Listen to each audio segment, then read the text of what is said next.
Arangkada na ang kampanya ng mga lokal na kandidato sa eleksyon 2019. Sa ilang lugar, nagmistula pang pista dahil sa iba't ibang gimmick ng mga tumatakbo. Pero kahit happy-happy ang unang araw ng kampanya, tingin ng isang eksperto, magiging magulo ang eleksyon ngayon sa lokal na posisyon. Paalala ng COMELEC sa mga kandidato, dapat umiiwas sa gulo. Live mula sa Quezon City, may report si Mav Gonzalez. Mav. Kara, tingin ng ilang political analysts, itong midterm elections natin ay napakalaga, hindi lamang dahil ito yung magtatakda dun sa mga magiging local and senators natin sa susunod na 3 taon, ay dahil baka ito rin daw yung maging basehan ng susunod na magiging Pangulo ng Pilipinas. Napuno ng kulay at ingay ang unang araw ng kampanya ng mga kumakandidato sa mga lokal na posisyon para sa election 2019. Sa Zamboanga City, malapiesta ang gimmick ng isang kandidato. Napuno naman ang motorcade at sayawan ang campaign kick-off sa Samal, Bataan. Budol fight ang gimmick sa Pile, Camarines Sur. Malarali naman sa Iriga City. Nagsagawa ng Unity Walk at Peace Covenant signing sa Pulangi, Albay. Isinara naman ang kalsada sa Makati City at Sampaloc, Maynila. Dumagundong din ang mga jingle sa mga higanting speaker.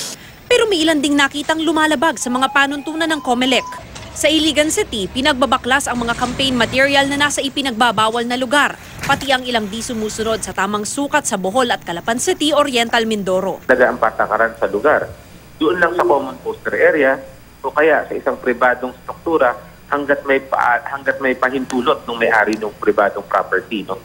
Ang bilin po natin, simple lang. Una, comply with the law. Pangalawa, keep the campaigns clean. Pangatlo, keep your supporters in check. No? And number 4, please make sure na mag-present tayo ng talagang choice sa mga botante. Galangin natin yung talino ng mga botante. Pagdating naman sa pamimigay ng mga freebies, dapat daw bantayan ng mga kandidato ang halaga ng mga ito. Yung mga small value na na mga bagay, mga candy, ganyan, na hindi mo naman masasabing ibinibigay sa'yo para iboto ka. No? Yan, inaalaw yan bilang bahagi ng kampanya. No? Wala namang pagbabawal specifically sa mga ganyan. So, pinapalusot na yan. Ang kailangan lang mag-ingat yung mga kandidato, kapag yung kanilang pinamimigay ay medyo malalaki na yung value at katumbas na ng boto. Ibig sabihin, yung parang meron ng malinaw na value for value. So, yun, maaaring magka-problema yan, magkaroon ng akusasyon ng vote buying. Sa dami ng mga lokal na kandidato, malaking hamon sa COMELEC ang pagbabantay sa kanilang pagsunod o paglabag sa election laws. Ang pinag-aagawang lokal na posisyon pa nga lang, halos 18,000 na, mula sa kongresista hanggang sa miyembro ng Sangguniang Bayan na siyang pinakamarami. Apela naman ng COMELEC, kahit pukpukan ang kampanya ng mga magkakatunggaling kandidato, gawin itong maayos.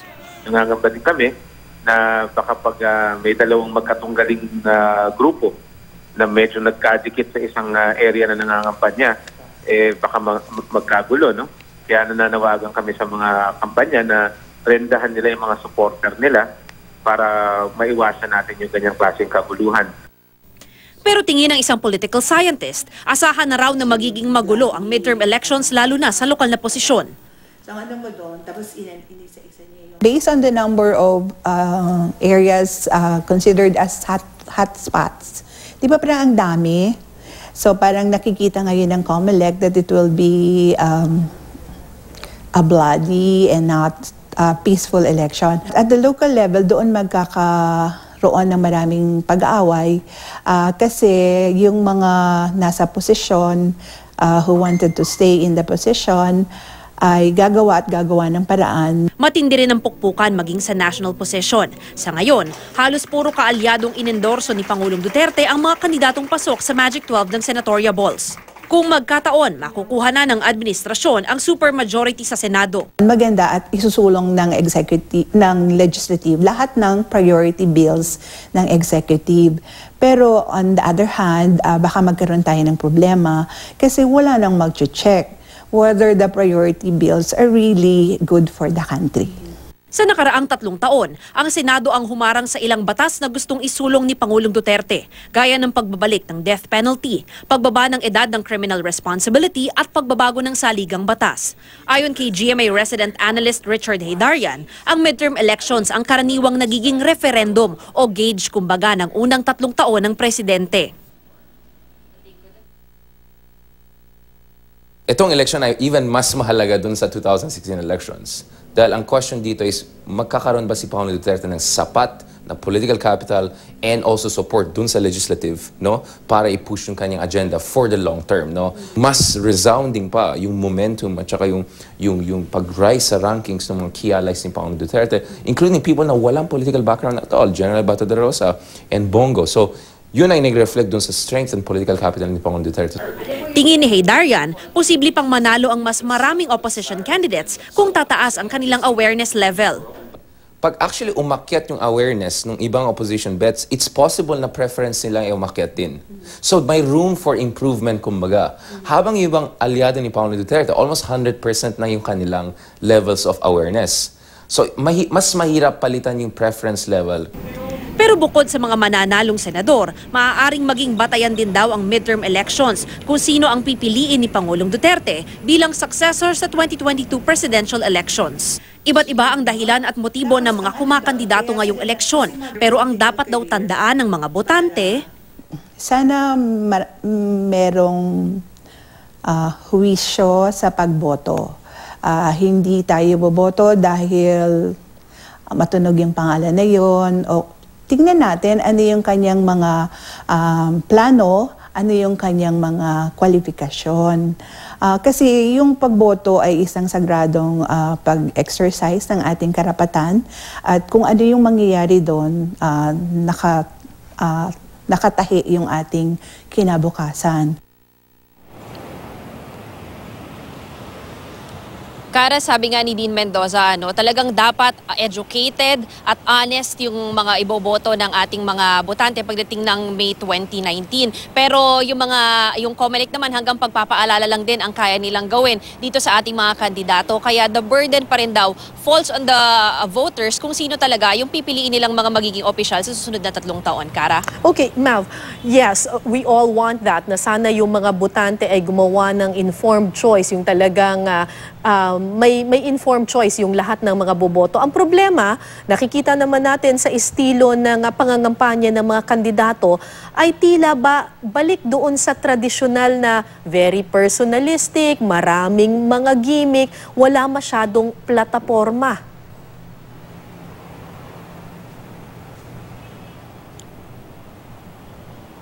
Tama, Kara, kaya nga sinasabi rin nung ni Dean Mendoza pati na rin ni Prof. Heydarian, itong mga nakaraang surveys na lumabas, particularly for our senatoriables, yung top 12, karaniwan talaga kung sino yung kilala, kung sino yung kumbaga, lagi mong nakikita sa TV, yung lagi mong nakikita, yan talaga yung, oo, tama, yun yung palaging nandoon sa top 12. Kaya nga ang sabi niya, siguro isa ring magandang paraan para dun sa mga mas hindi kilala, dun sa opposition candidates, para sa independent candidates, baka raw mas maganda na ang gawin nila ay magkaroon sila ng ground level campaigning. Kumbaga talagang mag-house to house sila, mag-door to door sila. At nakita natin na ginagawa na yan ng ilang mga kandidato dahil sabi nila, lalo na kung wala kang machinery, wala kang enough funds and resources para ikaw ay makakuha ng mga TV spots, radio spots, ito yung kumbaga next best thing na pwede mong gawin. At ang sabi nga ng mga political analysts natin, especially for majority of the voters, mas gusto pa rin nila na yung kandidato ay nakikita nila na personal, nakikita face-to-face at talagang pinapaliwanag sa kanila, sinusuyo sila, kinakampanyahan personally para malaman nga nila kung bakit sila dapat iboto. Ang sinasabi ng mga political analysts natin, kung wala kang pondo at kung ngayon wala ka pa dun sa Magic 12, meron ka pa namang 5 to 6 weeks para gawin ito, mag-ikot para makabawi nga dun sa boto. Kara? Okay, Mav, ang sinasabi ba ng mga analysts ay mukhang makukontento na lang tayo sa ganyang klaseng estilo ng politika na very personalistic. Aabot pa ba tayo sa punto na ang pangangampanya ay hindi lang paramihan o pagpapakilala ng isang tao, ng isang personalidad, pero pagpapakilala ng mga issue at ng mga plataforma na kanilang isinusulong? Alam mo, Kara, nakakalungkot nga dahil talagang parang dumating tayo sa punto na kung sino nga yung sikat, kung sino yung kilala na ng mga tao, ito talaga yung ibinuboto kahit na hindi pa man nakikita ng mga botante kung ano yung kanilang plataforma. In fact, hindi na lang natin papangalanan pero merong isang sortie na yung kandidato, una pinapaliwanag niya yung kanyang plataforma, sinasabi niya kung ano yung mga plano niya, kung sakaling maihalal siya bilang senador. Tapos biglang pinutol niya yung speech niya at sinabi niya na tama na to, wag na natin pag-usapan to, magpiesta na lang tayo rito.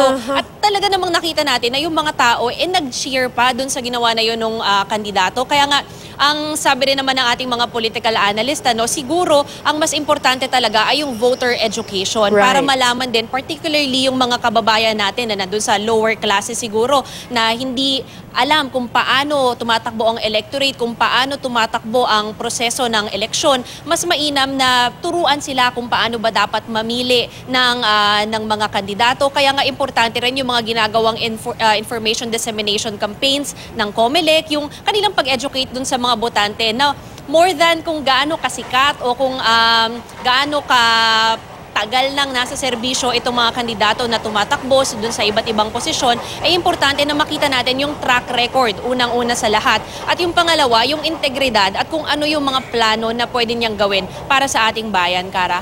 Maraming salamat sa iyo, Mav Gonzalez.